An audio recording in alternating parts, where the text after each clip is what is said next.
হেই programmer, কেমন আছেন সবাই? আশা করি সবাই খুব ভালো আছেন। সি প্রোগ্রামিং এর দ্বিতীয় ভিডিও টিউটোরিয়ালে আপনাদের স্বাগতম জানাচ্ছি। আমি সুব্রদেব। সি প্রোগ্রামিং এর আগের ভিডিও টিউটোরিয়ালে আমি আপনাদেরকে দেখাইছিলাম প্রিন্টএফ ফাংশন ইউজ করে কিভাবে কোনো একটা লেখাকে আউটপুটে প্রদর্শন করতে হয়। তো আজকে আমরা আমাদের এই ভিডিও টিউটোরিয়ালে আপনাদের কাছে ক্লারিফাই করার চেষ্টা করব getch ফাংশনের কাজ এবং আমরা কেন রিটার্ন জিরো ইউজ করি মেইন ফাংশনের শেষে। তো আমরা সরাসরি কোড ব্লকস আইডিইতে চলে যাই। তো কোড ব্লকসে যাওয়ার পরে আমরা কন্ট্রোল শিফট এন প্রেস করে আমরা নতুন একটা ফাইল ক্রিয়েট করি এবং কন্ট্রোল এস দিয়ে ফাইলটা আগে সেভ করি। তো সেভ করি আমরা গেট সিএইচ নামে এবং অবশ্যই এক্সটেনশন হিসেবে আমরা ডট সিএইচটা ইউজ করব। তো আমরা আগের ভিডিওতে দেখাইছিলাম কিভাবে বেসিক সি প্রোগ্রামিং এর বেসিক স্ট্রাকচারটা তৈরি করতে হয়। তো সেই বেসিক স্ট্রাকচারটা আমি তৈরি করে ফেলি। Hash include stdio stdio dot S. আমরা লেখাটাকে একটু বড় করে নিই এবং তারপরে আমরা মেইন ফাংশনটা ক্রিয়েট করব। তো মেইন ফাংশনটা ক্রিয়েট করার জন্য আমাদের লিখতে হবে int তারপর মেইন এবং অবশ্যই তার শেষে আমাদের একটা প্যারেনথেসিস ইউজ করতে হবে। প্যারেনথেসিস লেখার মানেই হচ্ছে যে এটা একটা ফাংশন এবং সেকেন্ড ব্র্যাকেট শেষ করার আগ মুহূর্তে আমাদের লিখতে হবে return zero. This is the main structure অথবা this is the basic structure of C programming language.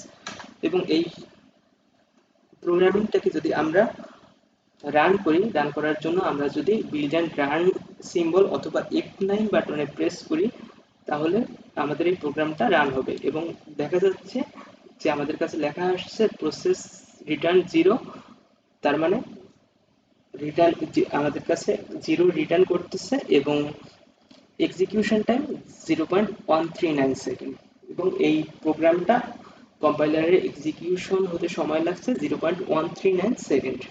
প্রতিবার যে একই সময় লাগবে এমন কোনো কথা নেই, প্রতিবার ভিন্নতা আসতে পারে এবং অবশ্যই আসবে, কারণ বিষয়টা সম্পূর্ণভাবে ডিপেন্ড করে আপনার কম্পিউটারের র্যাম এবং প্রসেসরের পারফরমেন্সের উপরে।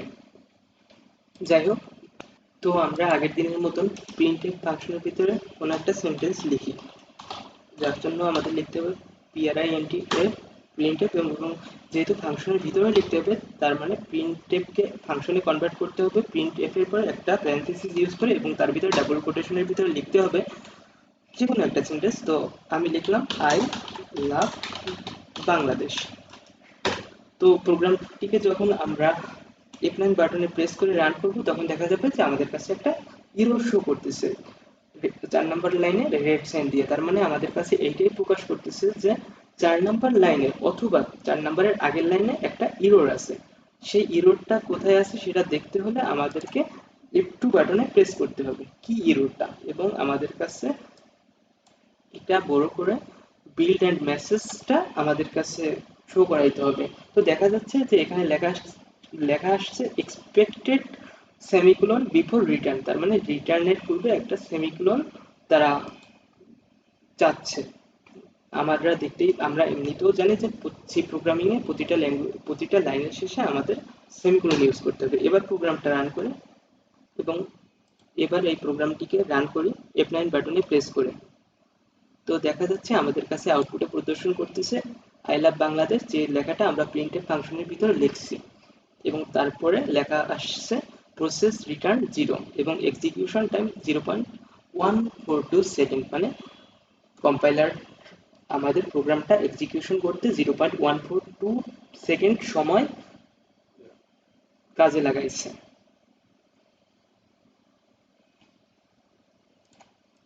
তো বিষয়টা আমরা আবার রান করি, দেখা যাক দেখা যাক এখানে দেখা যাচ্ছে এবার যে 0.117 সেকেন্ড সময় নিচ্ছে আমাদের কাছ থেকে।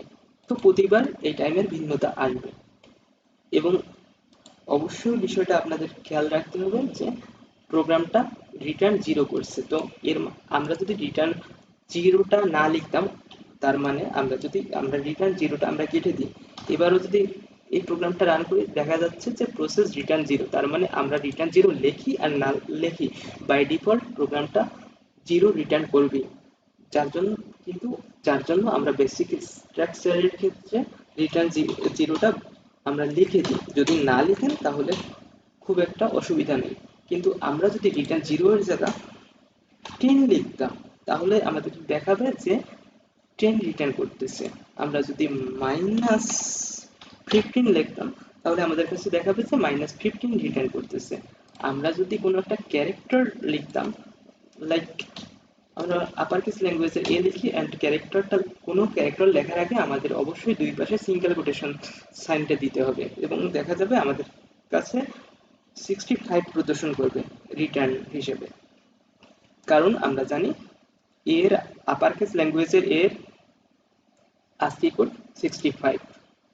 তো বিষয়টা আপনি রিটার্নের ভিতর যা লিখবেন সেটাই রিটার্ন করবে। যদি কিছুই না লিখেন তাহলে বাই ডিফল্ট জিরো রিটার্ন করবে। এবং এই লেখাগুলোকে আমরা যদি এমনভাবে চাই যে কত সময়ের ভিতর এক্সিকিউশন হচ্ছে বা প্রসেস কি রিটার্ন করতেছে আমরা কিছুই দেখতে চাই না, শুধুমাত্র আমরা প্রিন্টএফ ফাংশনের ভিতর যা লিখছি সেটুকুই আমাদের টার্মিনালটা দেখাবে, তাহলে আমরা গেট সিএইচ ফাংশনটা ইউজ করব। গেট সিএইচ ফাংশনটা হচ্ছে প্রোগ্রামিং এর বাই ডিফল্ট একটা ফাংশন, যেটা studio.h হেডার্স ফাইলের অন্তর্গত। তো এইটা যে বাই ডিফল্ট একটা ফাংশন সি প্রোগ্রামিং এর, এটা আমরা বুঝতে গেলে আমাদের ফাংশন সম্পর্কে ভালো ধারণা রাখতে হবে, এবং আমরা যখন ফাংশন সম্পর্কে বুঝতে পারবো, আমরা যখন ফাংশন নিজেরা ক্রিয়েট করতে পারবো, তখন বুঝতে পারবো যে বাই ডিফল্ট ফাংশনটা আসলে কি। তো আমরা getch ফাংশনটা ইউজ করলাম, এবার আমরা রান করি প্রোগ্রামটা, দেখা যাবে যে আমরা প্রিন্টএফ ফাংশনের ভিতরে যে লেখাটা লিখছি শুধুমাত্র সেই লেখাটাই আমাদের কাছে প্রদর্শন করছে এবং বাকি কোনো কিছুই আমাদের কাছে প্রদর্শন করে নাই। তো আজকের ভিডিওটা এ পর্যন্তই।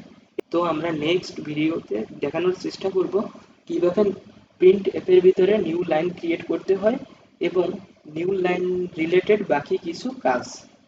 সবাই ভালো থাকবেন, দেখা হবে তৃতীয় ভিডিও টিউটোরিয়ালে।